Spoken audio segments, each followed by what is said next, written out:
That's too bad.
Which goddamn it is it?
Wow, look at that view.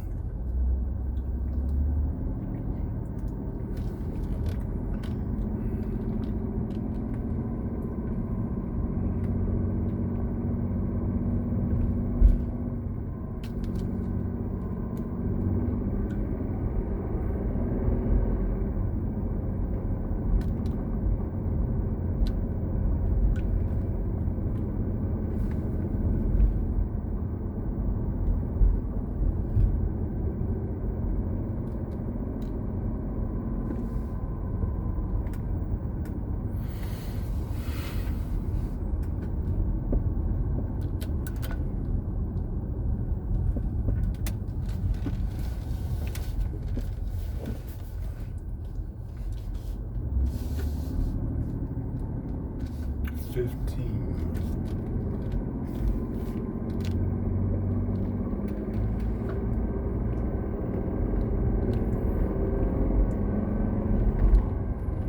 Let's see. It is 13.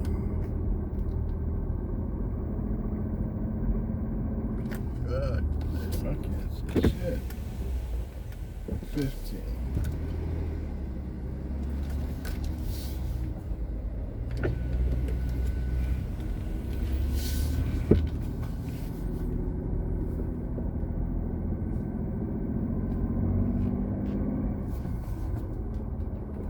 God, I'm up in my tens.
Hi, this is Carter Edge. Leave a message at the tone. Thank you.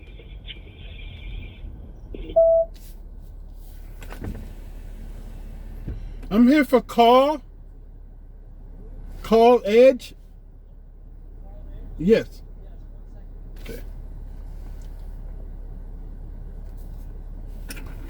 He's not answering the phone.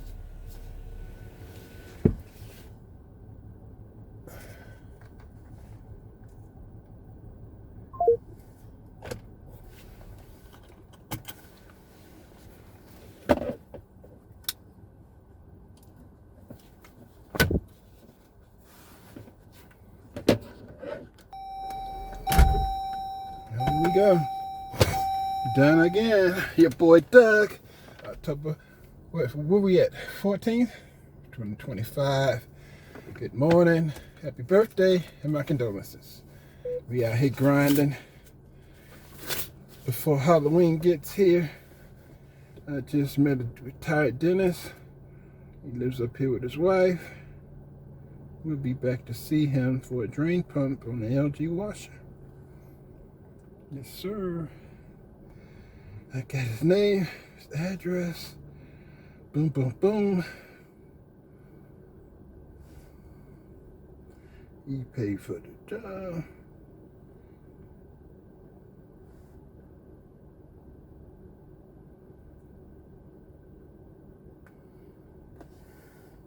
He's home.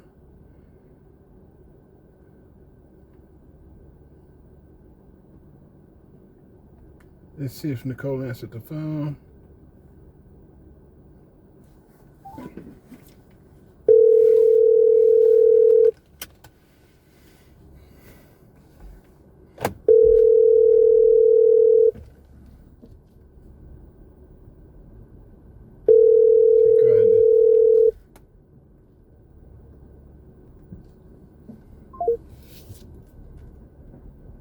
Shines Direct Line.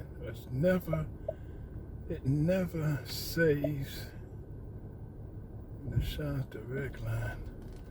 I don't know why it never saves her. There it goes. Thank you for calling. Check out empty phone. Please hold while I try to connect you. Hold on a minute.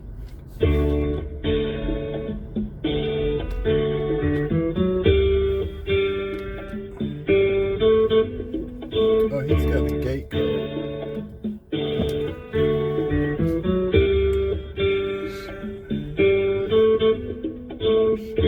Gate code 42.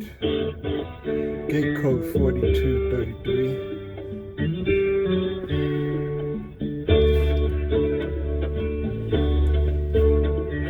Gate code 4233.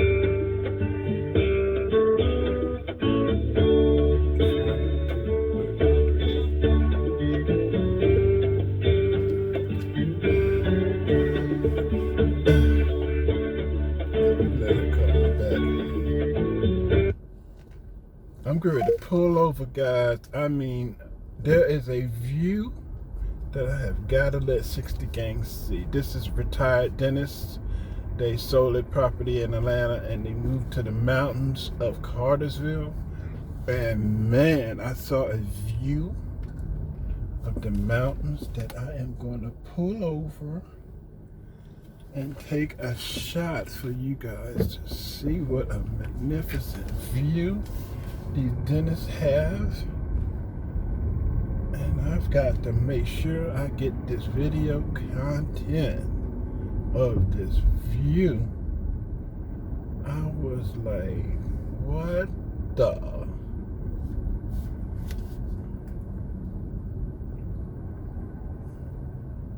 It's right there. I've got to pull over and get this shot. Guys, this is a beautiful shot. I hope they don't mind me pulling over. It's right here. There's an opening right here. Here it comes. I've got to get, where is my shot? I had this shot. I'm going to find it. I'm not going nowhere until I get this shot. What a shot. Here it comes. I think this is in here somewhere. I think this is the opening. Yeah. Let me get over here and I don't want to obstruct. I'm gonna pull over here. I hope I don't go down. Guys, I'm gonna get a shot. This is crazy. I'm ready to get a shot of this. This is beautiful. Bear with me. I'm gonna dismount the camera. Hope I don't cut off. Wow, guys, look at this view. What the? Does it zoom? Look at the view from up here. Let me let y'all see what's down there. Oh my God. These people are living. This is a pecan tree. These are pecans. But oh my God. There's houses up there. There is land as far as you can see. This is another section of Cartersville, Georgia. And I mean, that is freaking beautiful. That's down. That's if you miss your turn. That is beautiful. Okay, guys. And now we're gonna flip. We gotta put me in horse.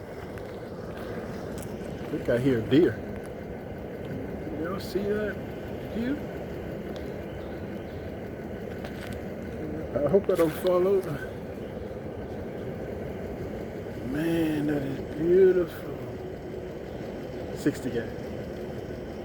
Okay, we'll be right back. Okay, I'm back.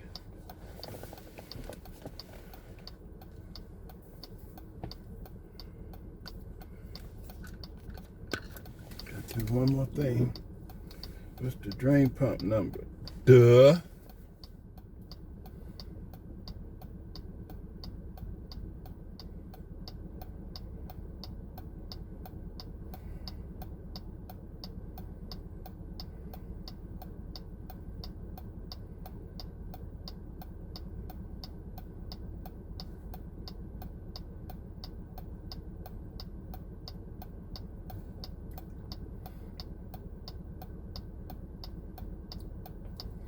All right, let's hit it.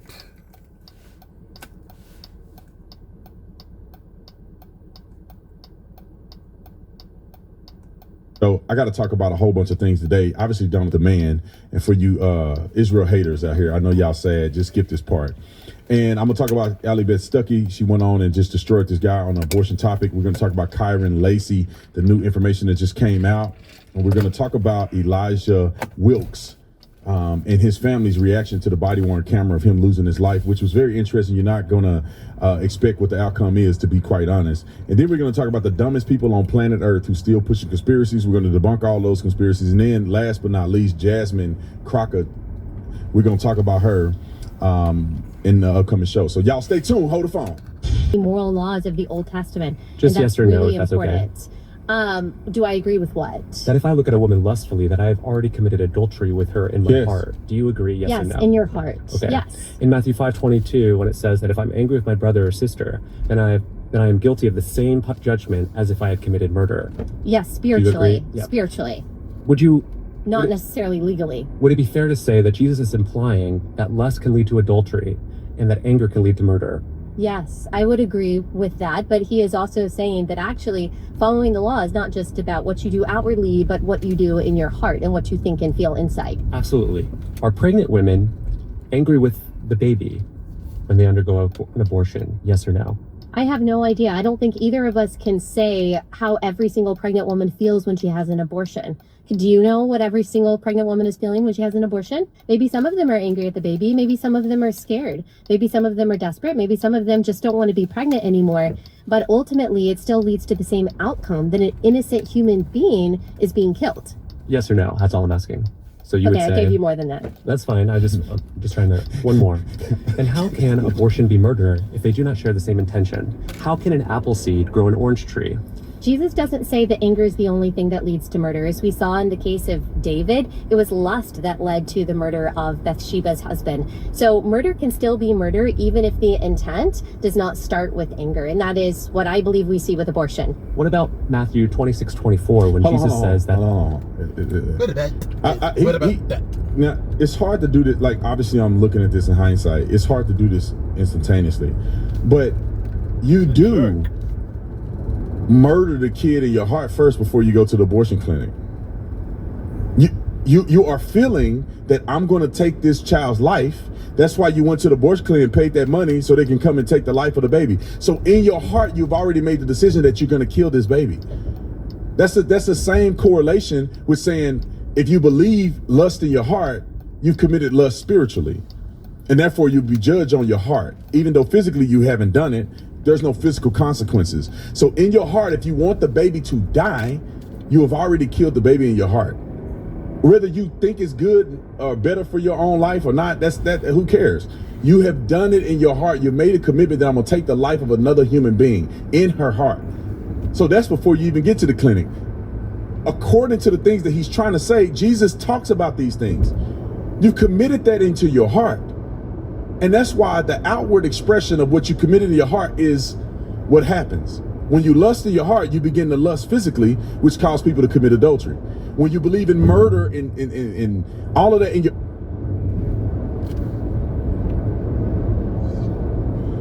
I was just letting you know I'm on my way home. Okay, babe. Did you need anything? Did I what? Did you need anything? No, I was just letting you know. Okay. I was on my way home. All right. Call me when you get there. Toodaloo. Okay.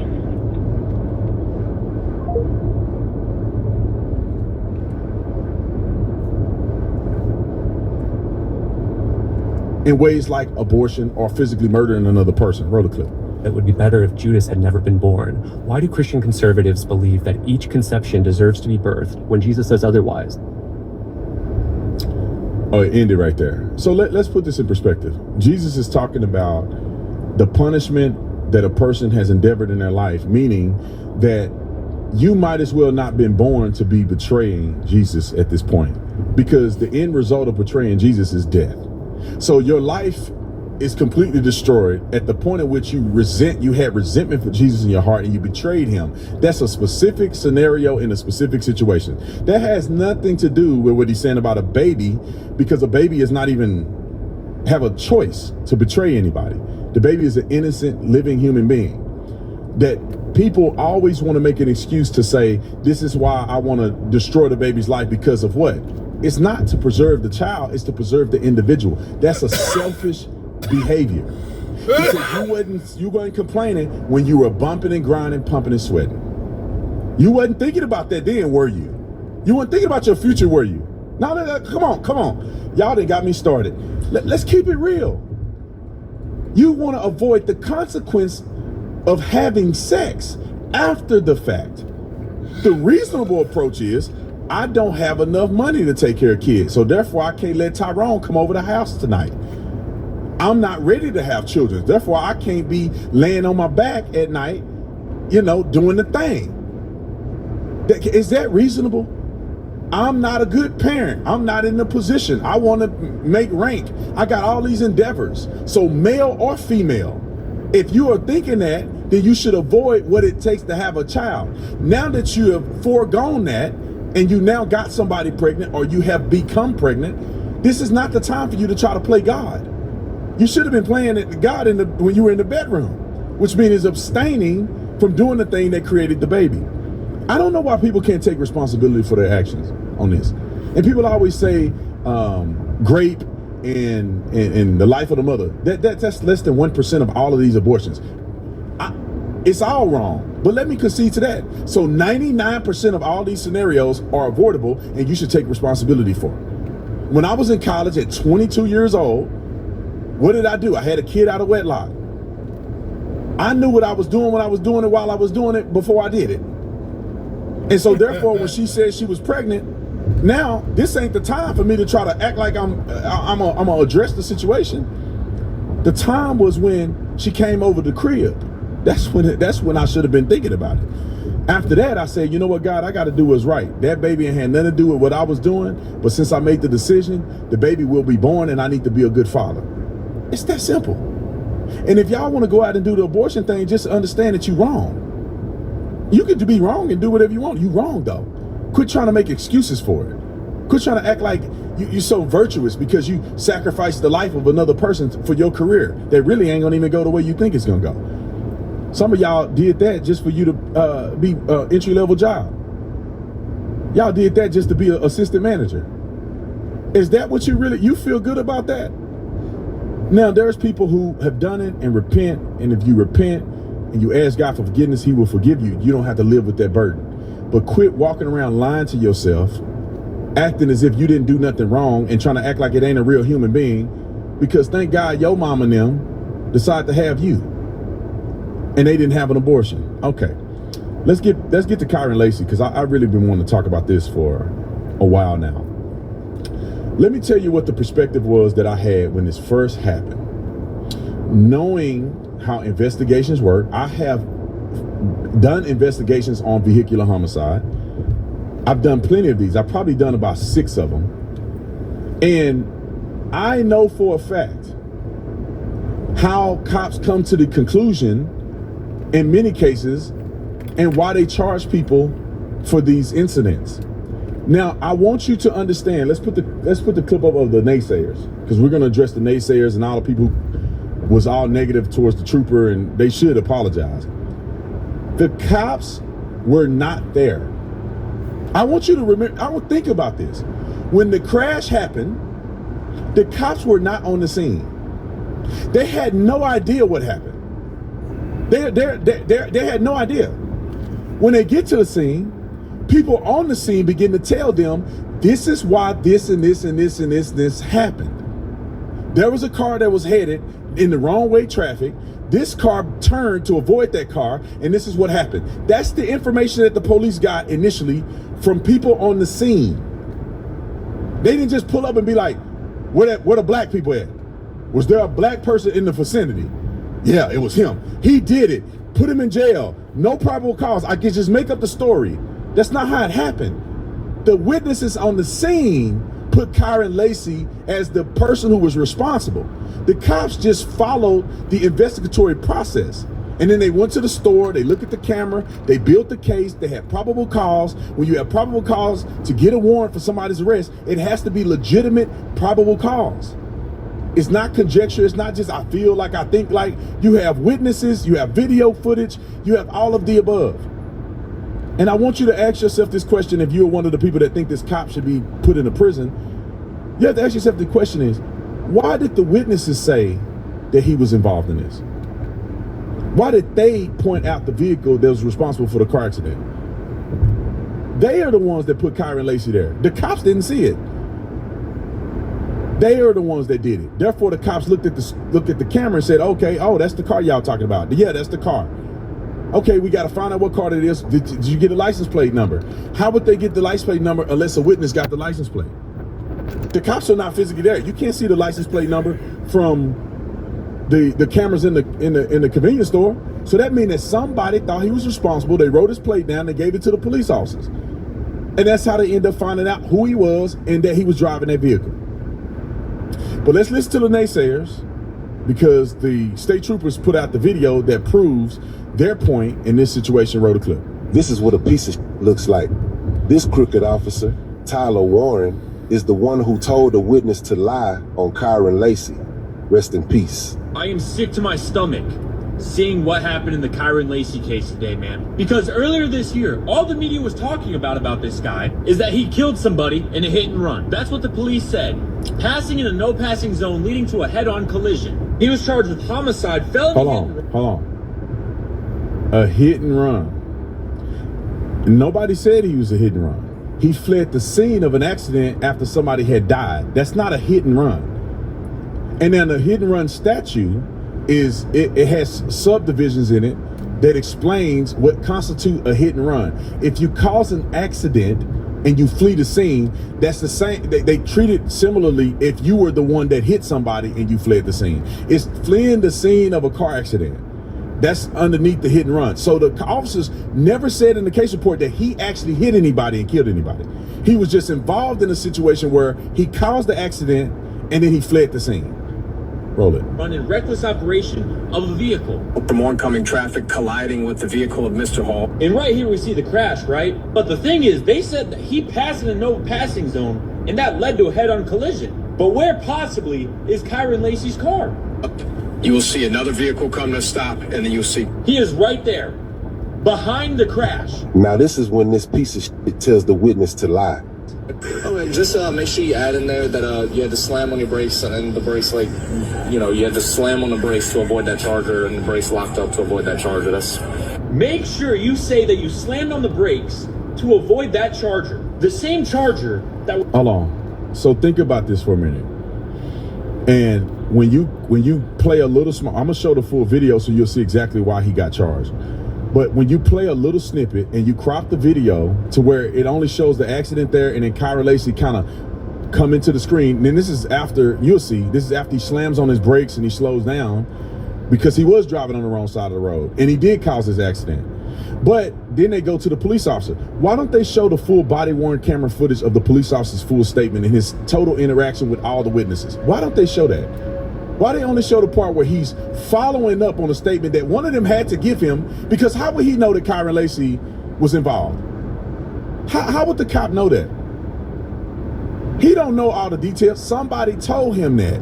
And I would argue that what he was doing was making sure that the guy had documented what he told the officer before. To me, that's what it looks like to me, is that he don't have to tell the guy to lie. Why would they care? Why would the cop need to get Kyron Lacy in this? The cop probably don't even know Kyron Lacy was even involved in this because he didn't know his identity. Did he? They don't know who was driving his car because he wasn't there. The witnesses were telling them who drove the car. Roll the clip. was 76 yards behind the crash. This entire thing ruined this man's life. Then you have Brianna Imani Gray. She was the one who caused the accident. She knew the truth the entire time and didn't say nothing. This whole story was sad. All these lies, they cost somebody their life. But being the decent human being you're supposed to be, you didn't speak up. Again, my prayers are for Lacey's family. A lot of people owe Lacey's family an apology, and you all need to be sued. But let this be a lesson to us all. Suicide should never be an option. If you and God know the truth, that's all that matters. Never give up on yourself. All right, now let's get to what really happened. Now, we got a video that shows what the officers were explaining. And the video shows him flying at a high rate of speed on the wrong side of the road. Now, if a car is coming towards you at a high rate of speed and you go to deviate to avoid the accident, that's his fault, not yours. He's driving on the wrong side of the road and you think he's going to come head on against you, so you go over and there's an accident that happened. But the reason that you see Kyrie Lacey's vehicle show up a little bit after the accident happened, because he slammed on the brakes. When he was flying and the car deviated and crashed, he slammed on the brakes. And then he coasted through, didn't stop, didn't try to assist, didn't do anything. He knew he had caused the accident, so he fled. And many of you guys probably don't know this, I should have said at the beginning. Do you know how he lost his life? Do you know that he was in a high-speed chase with police and then he shot himself while fleeing from the police, then resulted in the crash? Did you know that? Why would this kid, if he was literally had nothing to do with this situation? He was driving down the road just minding his business and the crash happened and he just drove around like everybody else. Why would he even want to take his own life over this? Why would he even flee from the police when they tried to arrest him? Why would he do that if he didn't even know what was going on? That's because there's more to the situation. Roll the clip real quick and you'll see the car zoom by and then he's going to slam on the brakes. Roll it. Look how fast he's going. Go back. Look how fast he's going past that white truck. Look at it. On the wrong side of the road. And then he's going to slam on his brakes because he noticed that he caused the car to crash. Play it back.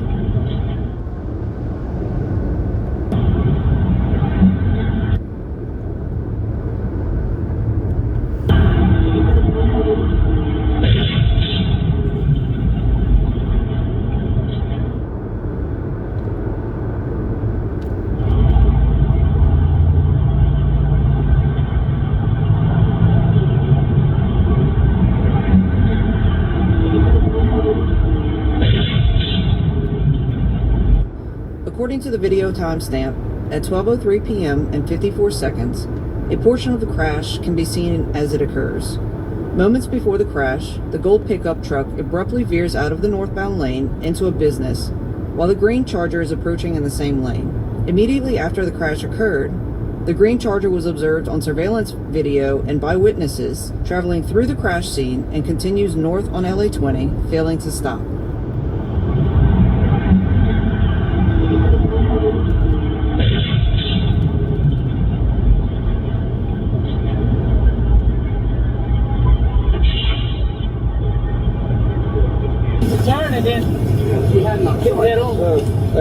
Is this green Charger flying that way? A green Charger that going that way?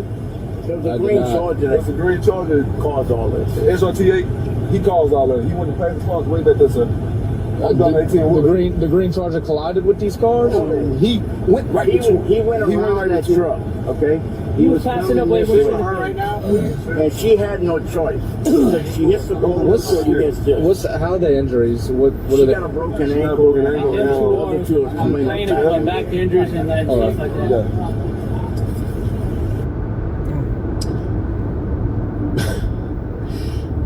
Man, this is why y'all follow me. I'm just giving you a hit. The witnesses are saying that the green Charger caused the accident. The witnesses are saying, all of them out here are saying that that she had no choice but to veer into the other lane because the green Charger was flying up the road and kept going. The cop didn't see nothing, but they are the ones saying that this happened. not the police officer. So he's not out here telling people to make up something on a case report.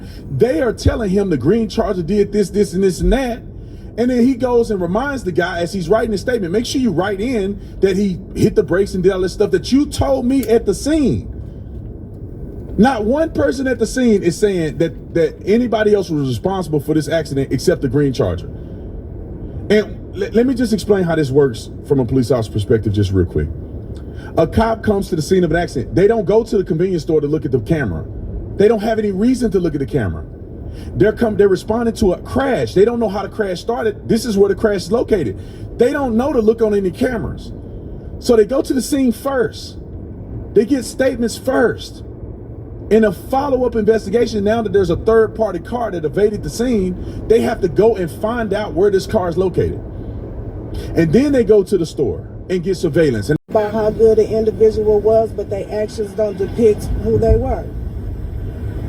But in this case, that's really who he was. That day, just a bad decision. And now we have to live with that forever. That's something we have to accept. We're going to accept. Again, we thank the Milwaukee Police Department, everyone who came out. We've seen buying them out here, like the community really came out. We didn't want anyone to riot, get to, going off about anything. We just really wanted to know and keep things settled. There's a clip 2 here. Roll it.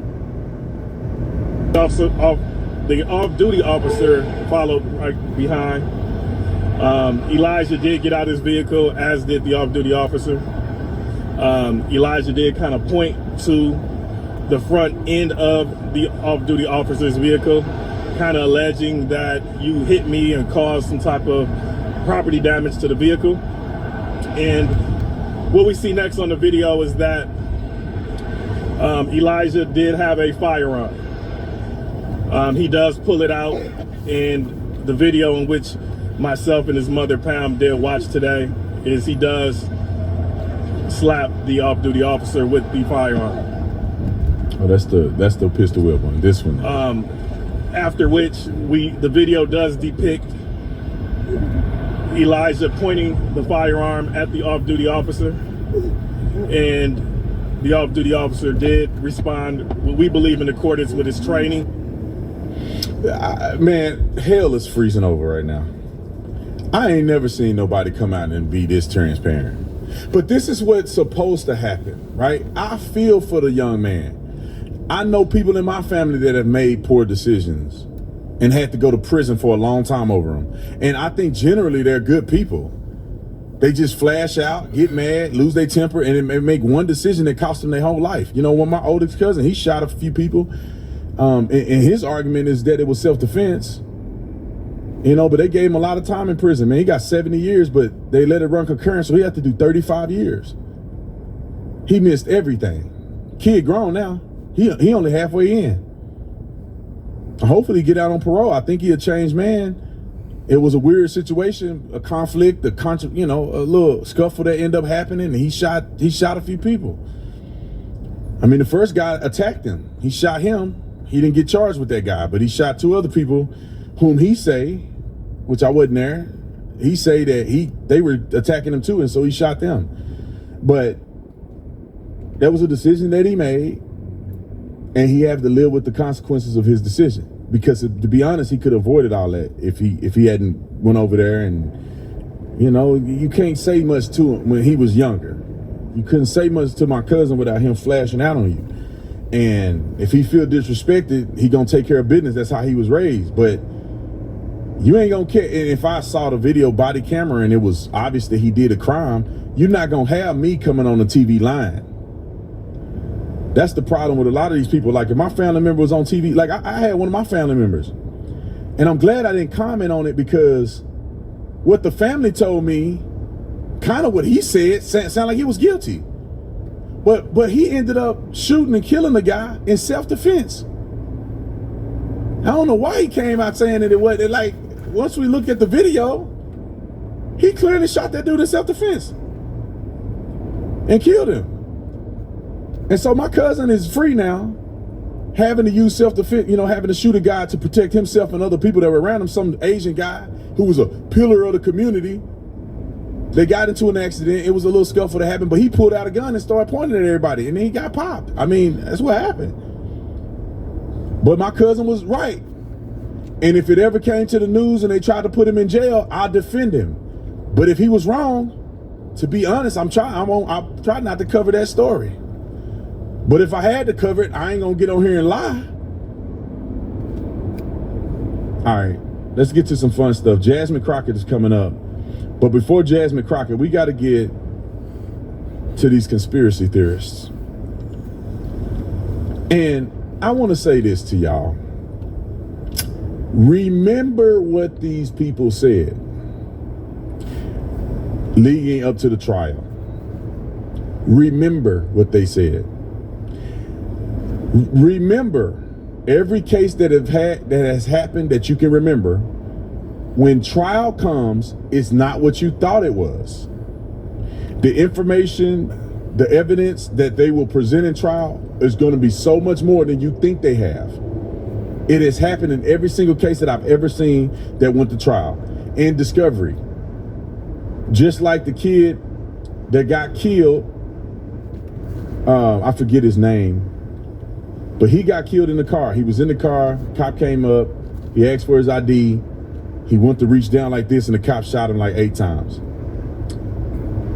People went on the internet without knowing the information, without doing any research, and they got crazy. To me, that was a really close call. I think the cop, it could have went either way. But at the end of the day, everybody was like, he was a legal gun owner and all this stuff. But what ended up coming out was, after Facebook videos was shown and all this, that he was illegally in the possession of a firearm, because he had been using drugs before he applied for his CCW. So technically, in the toxicology results said he had marijuana in his system at the time of the incident. So he had just applied for a CCW, which he lied on the CCW, which is a felony. So he should have never had a gun in the first place. And then they recovered drugs in the car. And then we see a Facebook video from a week before where he's smoking weed, got the windows rolled up, and a little kid in the back coughing and choking. So he wasn't a good guy, but they tried to make him out to be a martyr. But so remember what people say before trial. All your favorite YouTubers, remember them. Because when the trial happened and the evidence is presented, you will be able to know who's reasonable, who's been fair, and who is pushing conspiracies to make money. Didn't do no research, didn't do no due diligence, didn't look into nothing that they saying. People are like saying stuff without even looking into it. Oh, I'm questioning. No, you're not. You're pushing a theory. If you were really questioning, you would do your due diligence to verify the thing that you brought up, so that when you present it to your people, you present it to them with full transparency and authenticity. You don't just question everything you can think about on the planet Earth. You say, let me do some research into that, so when I present it to people, I got a little backing behind it. I'm not just saying, oh, look at that. Oh, look at that. Oh, wait, look at that. There's something there. Person had a hat on backwards. I'm wondering why they got a hat on backwards. I'm just saying they got a hat backwards. Oh, this person is standing next to Charlie at a 30-degree angle. That's weird. Ain't it weird? I think it's weird. Everybody think it's weird. No. How about you communicate with the person that you see doing that first? Oh, there's a suspicious person. Somebody identify this person or that person. No, identify the person first. Interview the person. And then therefore, it's a nothing burger, or you can present what you heard from the person that you suspect that has done something. That's why I don't get out and do that stuff, because I know people at Turning Point. So if I have a question, I'm not going to get on here and say, this is suspicious. I'm going to call them and say, hey, bro, is this what I think it is? No, it ain't. Okay. Then I'm going to come to y'all and say, I verified that this, even though it looked like this, is not what it is, because I talked to this person, and I got the full spectrum. Somebody that's done a really good job is Stephen Gardner. What did he do? He interviewed a person that does autopsies for a living. He interviewed people who are detectives and people who understand this. That do this for a living, and he got a perspective from professionals that do this.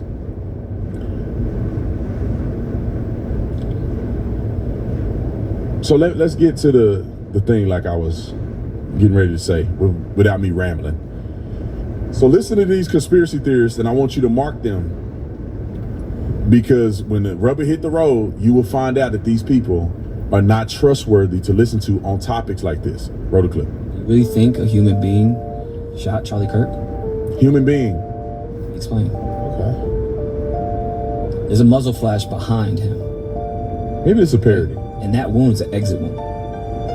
Exit wound. He got shot from behind. Did he? Okay. He got shot by a drone, not a human being. We're gonna leave this whole thing, even if you got Core Horse to do it, and whoever's behind, the killer, 22-year-old kid, to leave it all to you, who's not a killer, never killed anybody before, to take him out? No. Lone gunman? Absolutely not. So why wouldn't you use a drone, right? So there's a muzzle flash behind him, an event where no human being be placed there. So wouldn't you just put a patsy up there, and the shot goes off? There he is. Right. Meanwhile, you got hit from the back. Nobody's even looking for a drone. No, you're not even thinking about that. And the Chinese have mosquito-sized drones for reconnaissance.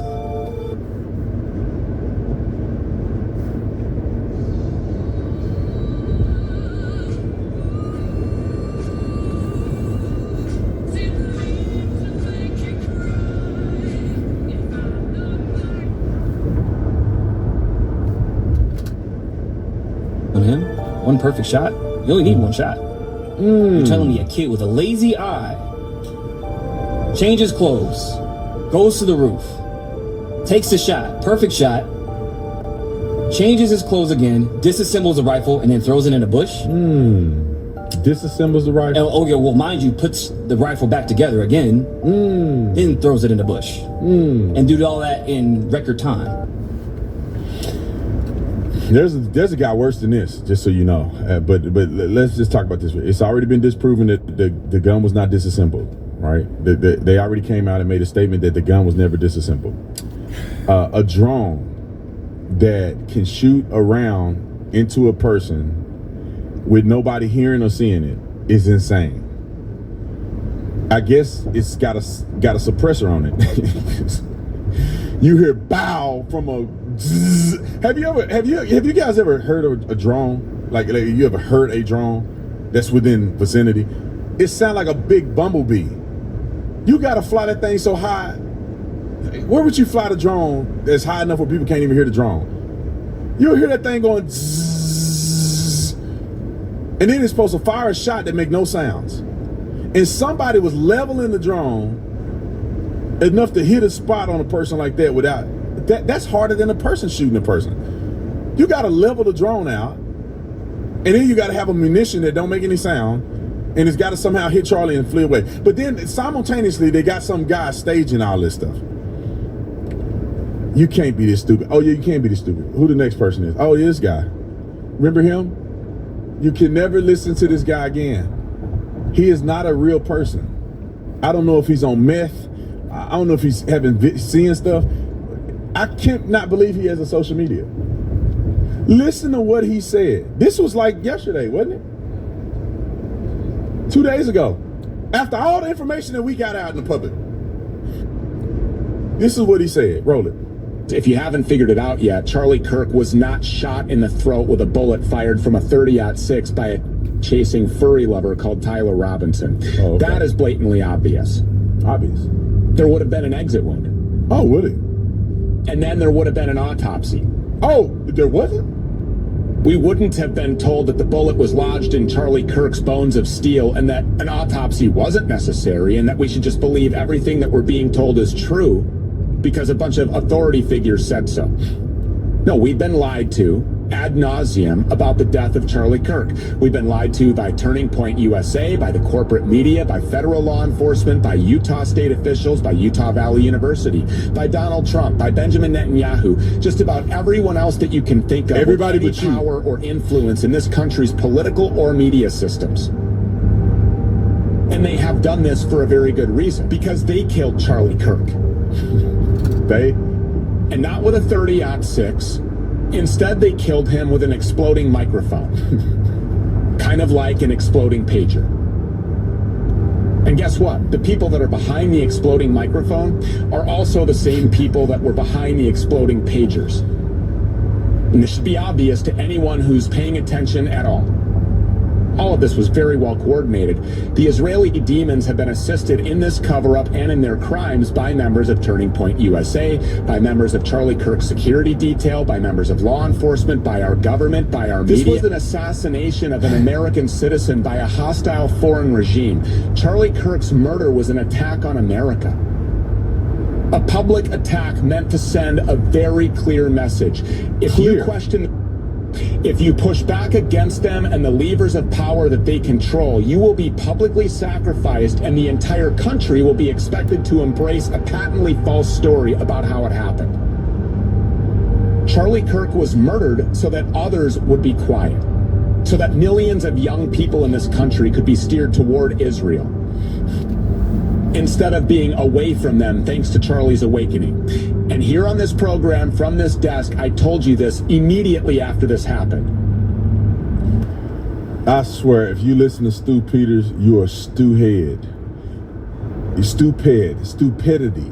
When you look up stupid in the Bible, and I say in the Bible, Lord Jesus, help me. I love the Bible. When you look up stupid in the dictionary, you're going to see Stu Peters' head in there. Think about this for a minute.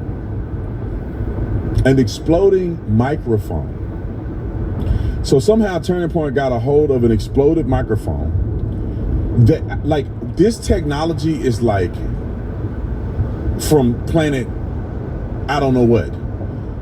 How do you get a microphone that have explosive components in it?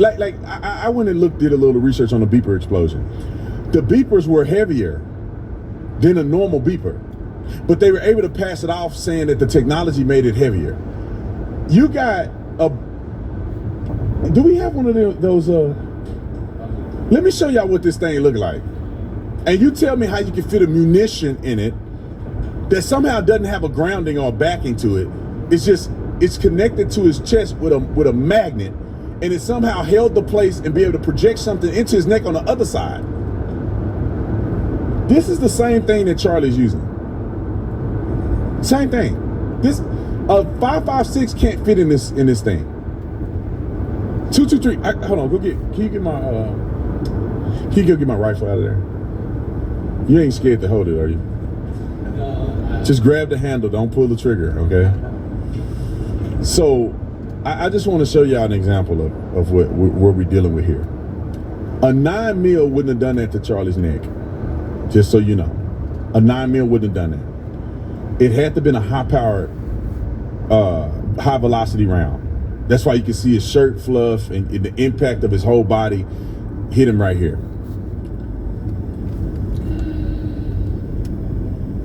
It's on safety, so don't worry about it. Yep, you holding it right. I told you. Just bring it over here. Hold on a second. Thank you.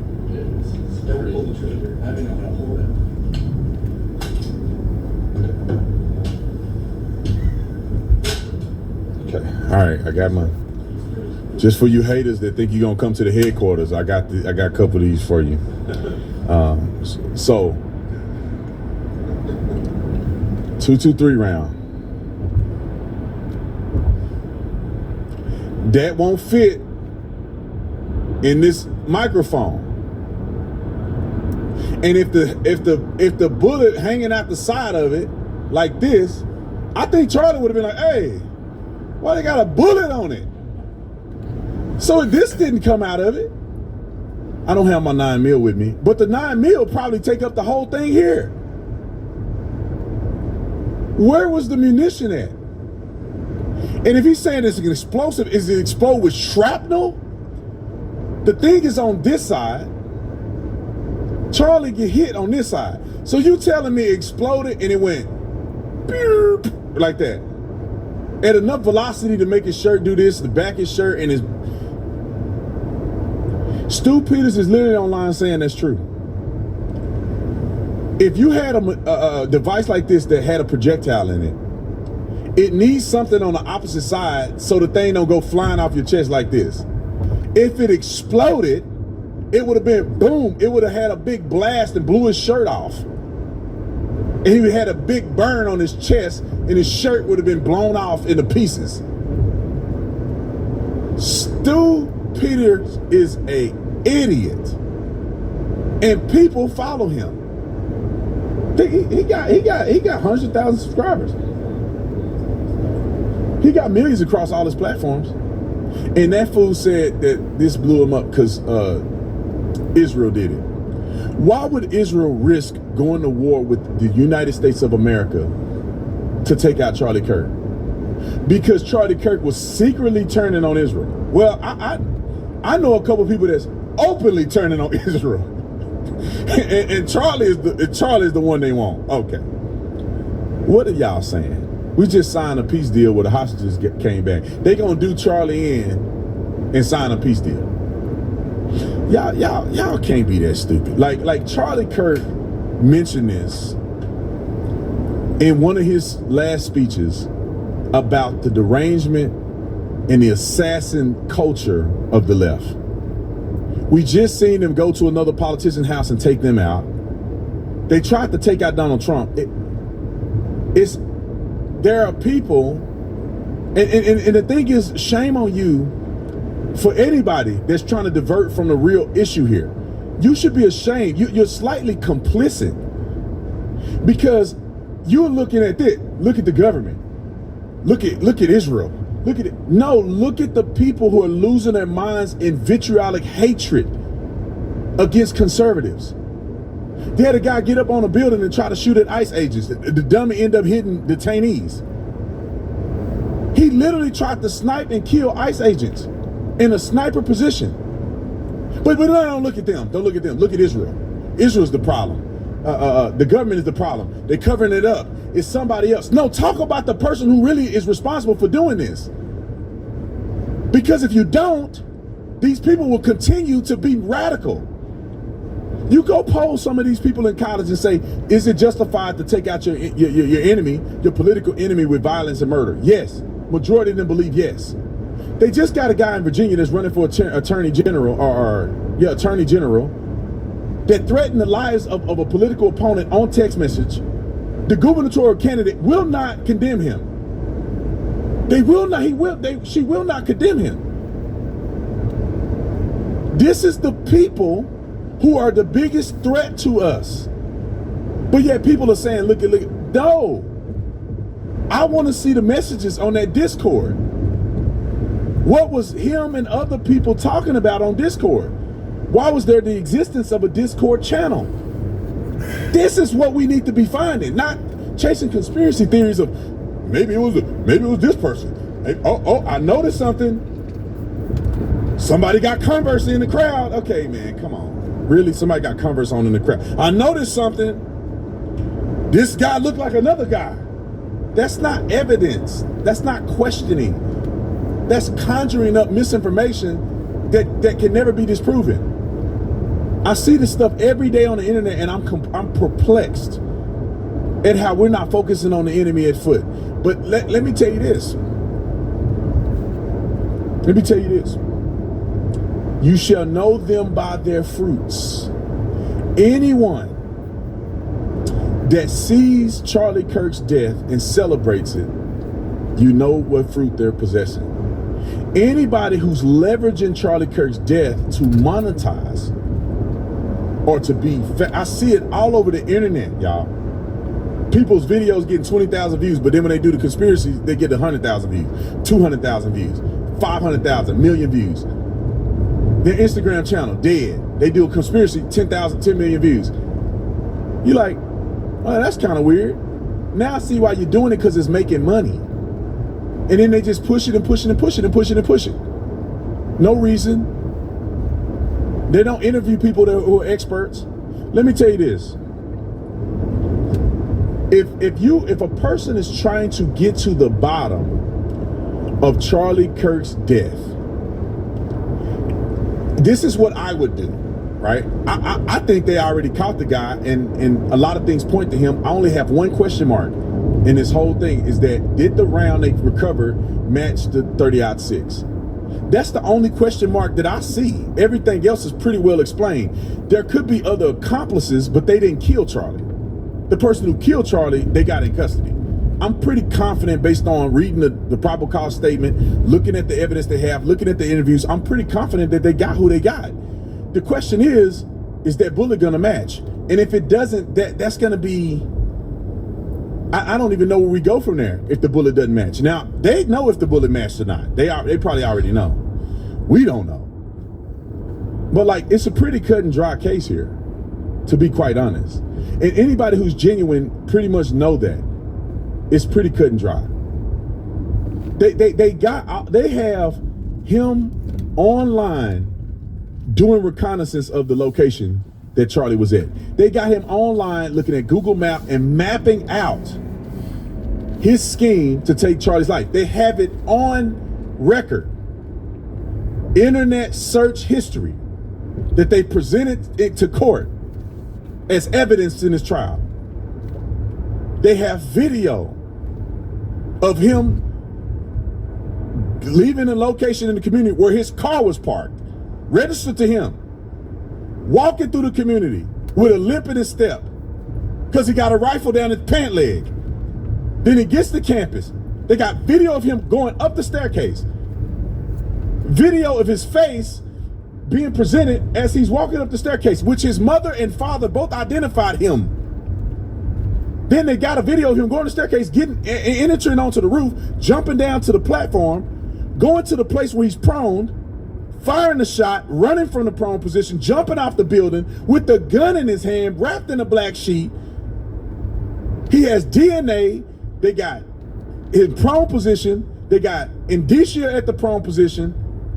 They know exactly where he fired the shot from. He got shoe impressions, palm impressions that they got as evidence. He runs to the thing. They got him running across the street on camera. They got him running through the community on camera. They got him running from in between houses where he left the gun on camera. They got him getting into a vehicle and driving off. They got his geo-tracked. He's on video at Dairy Queen in the area. He lives 200 miles from there. There's no reason for him to be there whatsoever. They got phone call conversations, or at least they have testimony from his father about the phone call that he had with his son, who his son then admitted to him that he did it. His son said he wanted to take his own life, but his dad was able to convince him to come home and turn himself in. They have evidence of the dad conversation, the text messages, the rifle belonging to his grandfather, the dad confronting him about the rifle belonging to his grandfather, him texting his lover, of all this incriminating stuff. They got a Discord channel with 20 people in it.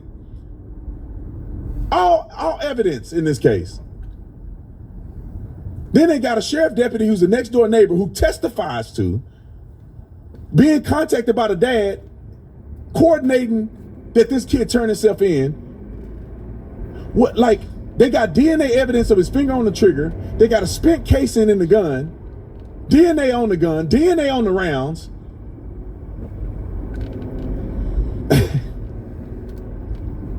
And y'all want us to believe that they are somehow, because they won't do the investigation on social media, that they're hiding from us. The FBI shouldn't even release the information that they did. They were trying to get you knuckleheads to not push conspiracies and tank the jury pool. So they gave you a little something that you could say, okay, it appears that they may have gotten a guy that did this. And people out here throwing fake question marks out for no reason. And won't address the fact that they got overwhelming evidence. Won't address the trial. I mean, the preliminary hearing that they just did, it was kind of a preliminary hearing for counsel. He retained lawyers, and in the hearing, the lawyer said, his defense, said, there is so much overwhelming evidence that we need time to evaluate all the evidence that they have. And not saying overwhelming, meaning they're admitting that it's corroborative evidence, but they're saying there's so much evidence, there's so much electronic communication evidence that's been presented by the prosecution that we need more time. And then they're going to go to the initial hearing to present the evidence. It's crazy to me that somehow we think that the FBI, because of Jeffrey Epstein, that the FBI is going to botch the biggest, most important assassination of our lifetime. And Donald Trump is going to let him do it. Donald Trump is going to say, Kesh Patel, you know what? Charlie was my friend, but go ahead and botch this. Let me watch you botch the investigation. Kesh Patel, been on Charlie's show, been on my show. Kesh Patel somehow don't want the killer of Charlie Kirk to be arrested in your mind. So he botches the whole thing. The FBI agents in Salt Lake City all botched it. In a coordinated effort that they put together 24 hours before assassinating Charlie, because he got on some chat and said, I'm done with these donors. And he was, being upset on a private text message. But somehow they concocted this instantaneously and got every FBI agent involved. Kesh Patel is involved. Local law enforcement is involved. All the witnesses that were there that saw Charlie get shot in the neck from the front with no exit is involved. His whole security team is somehow cooperative. And Frank Turek is involved. The university is involved. The deputy that was the neighbor is involved. The sheriff is involved. Both his parents are complicitly involved in turning their son in, knowing he didn't do nothing wrong. The trans person that was his girlfriend, boyfriend is involved. Discord is involved. Israel is involved somehow. I don't get it, man. And I never will. I was going to talk about Jasmine Crockett, but we ran out of time. I'll get to that ghetto bird tomorrow. But y'all, please remember what they said. You know how they say, remember the Alamo? Remember what these people said. Remember all the conspiracies that they pushed. Remember all the receipts that they did not present. I want you to remember this. Write it down. Take a note. Because I believe when the court hearing happens, people are going to be surprised. And the conspiracy theorists are going to say they made it up. You cannot make up DNA evidence in 2025. They submit to a crime lab that's not even associated to the investigatory body. The person in the crime lab have to log them retrieving the contents of the information on video. So there's video of the person taking a gun that they submitted in the evidence from the evidence thing, taking it and testing it and doing whatever they need to do. DNA is put into a machine that's impartially exposing whether or not the DNA is a match. Human beings cannot control that. These computers and computer scientists will be brought into court to testify the confidence rating of these machines. And they're going to prove beyond a reasonable doubt, based on third-party lab testing, that these machines cannot be manipulated by humans. They're going to go through the chain of custody to show that this weapon was not manipulated by anybody.